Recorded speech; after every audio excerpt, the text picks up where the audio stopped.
Welcome to ID movie updates. ఈ శుక్రవారం 14వ తేదీన థియేటర్లో దిగిపోతున్న సినిమాల సంఖ్య ఎక్కువగానే ఉంది. 5 సినిమాలు ఈ బరిలోకి దిగుతున్నాయి. ఆ జాబితాలో కాస్త బజ్ ఎక్కువ ఉన్న సినిమాగా హరం హర కనిపిస్తోంది. సుధీర్ బాబు కథానాయకుడిగా నటించిన ఈ సినిమాకి జ్ఞానసాగర్ దర్శకత్వం వహించాడు.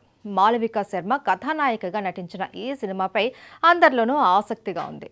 ఇక రెండో స్థానంలో ఏవం ఆసక్తిని రేపుతుంది.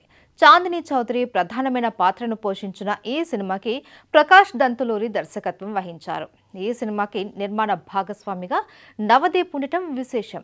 అదే రోజున ఇంద్రాణి, అజయ్ ఘోష్ ప్రధాన పాత్రధారిగా మ్యూజిక్ షాప్ మూర్తి సినిమాలు థియేటర్లకు రానున్నాయి. ఈ 4 సినిమాలతో పాటు ఒక తమిళ అనువాదం కూడా ఆ రోజునే విడుదలవుతుంది. ఆ సినిమా పేరే మహారాజా. విజయ్ సేతుపతి కథానాయకుడిగా నటించిన ఈ సినిమాపై అంచనాలు ఉన్నాయి.